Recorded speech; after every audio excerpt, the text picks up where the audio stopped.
Hello, Cancer, Sun, Moon, Rising, and Venus signs. Kamusta kayo? Sana po nasa mabuti kayong kalagayan. Welcome back po sa Star Tarot at kung bago kayo dito, welcome din po kayo. Please subscribe, like, share my videos, and leave me a comment kung nakaresonate po kayo. Thank you. So, Cancer first card po ninyo, we have the Three of Cups. So, celebration and energy ito, Cancer. So, most likely meron kayong mga isa-celebrate. May mga kaganapan sa buhay ninyo that you are going to be happy about at isa-celebrate ninyo ito. Po pwedeng meron kayong mga accomplishments or achievements. Po pwedeng may reunion, po puwedeng may mga gatherings kayo, family siguro gatherings, ganyan. Maaari na okasyon, birthdays, mga ganyan, 'no? May mga birthday siguro se-celebrate, may imbitahan kayo, puwedeng ganyan, 'no? And, or sa inyo kasi malapit na ang birthday season ninyo, 'di ba? This month is your birthday season na, simula na ng birthday season ninyo kaya po puwedeng ito na 'yon. Maaaring ngayong pinagpaplanuhan niyo na, ang paghahanda siguro, sa birthday ninyo, ganyan. So, we have Ace of Swords. This is new beginning energy. Si Ace is a new beginning kaya exciting ito, na siyempre kapag meron tayong sisimulang bagong ganap sa buhay, talaga mai-excite ka, 'di ba? Bago 'yan. So, you are going to be excited and happy about it, ganyan. And also, Cancer, maaari na ang iba sa inyo rito is um, meron kayong pagtatagumpayan. Kasi this is a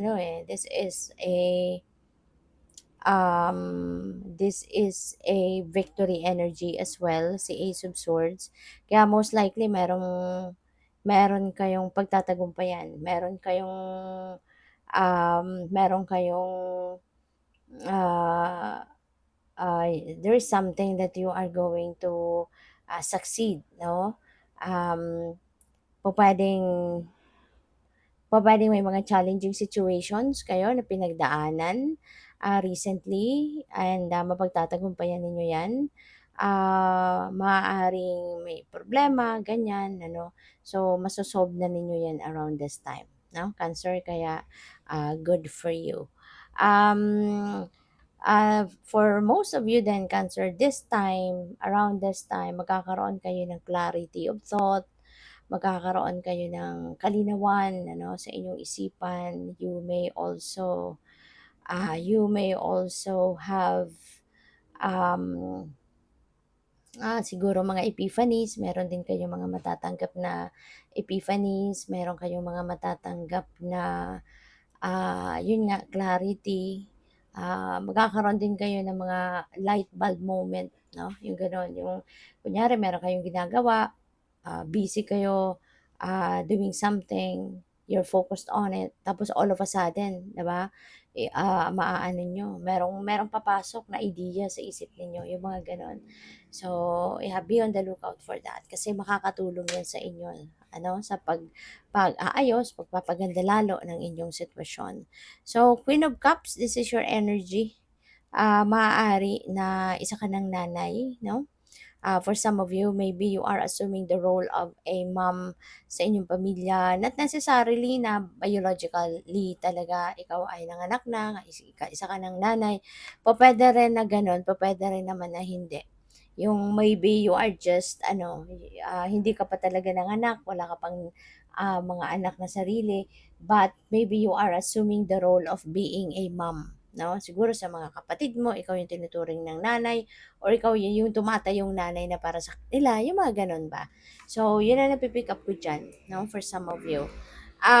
Maaari din na siguro there is someone, you're very lucky kasi there is someone na siguro tumatayo talaga na bilang nanay din para sa'yo, no?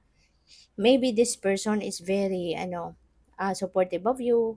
Lagi mo siyang natatakbuhan, lagi mo siyang nalalapitan, whenever you need anything, advice, or meron lang makikinig sa maybe this person is always there for you. no? So, lucky you. So, by the way, maraming salamat for subscribing. And if you haven't subscribed yet, subscribe na kayo. And also, maraming salamat din for not skipping the ads. Malaking bagay po yun sa akin. And also, please click the join button sa baba ng video kung gusto po ninyo na mag-join kayo sa membership. Okay? Salamat. So, we have limitations, inspire innovation.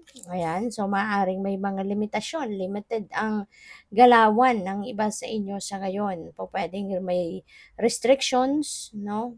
Po pwedeng um, merong hindi kayo nagagawa kasi ano kayo, merong nagbabawal or pwedeng tao, merong nagbabawal sa iyo or po pwedeng sitwasyon ninyo is not allowing you, 'di ba, to do whatever it is that you want to do. So po pwedeng mga ganon. Pero despite that, no, na meron kayong mga nararanasang ganyan, na mga ah, restrictive energy, nagkakaroon pa rin kayo ng ideas, no? Nagkakaroon pa rin kayo ng ideas, nai-inspire pa rin kayo, nakakapag-isip pa rin kayo ng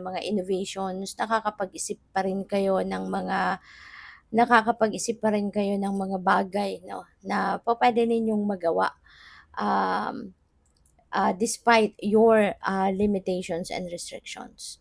So, nagiging creative pa rin kayo, kumbaga. So, we have creator air. Ayan. So, there's a lot of thinking, Cancer, na maaaring kailangan ninyong gawin sa ngayon. O pwedeng that is problem solving, or po pwedeng diskarte sa buhay, po pwedeng um, you're thinking of ideas siguro na pupuwedeng makatulong sa iyong sitwasyon para mas mag-prosper na kayo, mag-progress na kayo, puwedeng gano'n. Pupuwedeng diskarte sa paghahanap buhay or pupuwede rin ano, na meron kayong mga impormasyon na makukuha sa ngayon, maybe additional information, pupuwedeng nire-research ninyo 'to or pupuwedeng manggagaling ito sa ibang tao, pupuwedeng kuwento, pupuwedeng advice, pupuwedeng opinyon, mga ganyan. But yeah, there's a lot of information and thinking na pupuwedeng gawin ninyo around this time. Integrate your knowing. Ayan, lalong-lalo na sa pagdisdiskarte ninyo sa buhay sa ngayon, pagso-solve ng problema, mga ganyan. So, integrate your knowing kung ano yung alam ninyo, kung ano yung alam ninyo, ano yung kasi 'di ba marami marami na kayong pinagdaanan sa buhay, 'di ba? You've learned a lot of lessons in life already. You've gained a lot of information, no? Already. Marami ka nang alam ngayon, marami ka nang natutunan sa buhay in the past. Kaya maaari na ngayon ano, you can use, no, your learnings, your lessons at kung ano man ang mga natutunan mo sa buhay in the past. Maaring this is the best time, no, na i-practice mo na yan. Now is the best time na i-apply mo yan sa inyong sitwasyon, 'di ba? So good luck. Thank you for watching. Love and light. Namaste.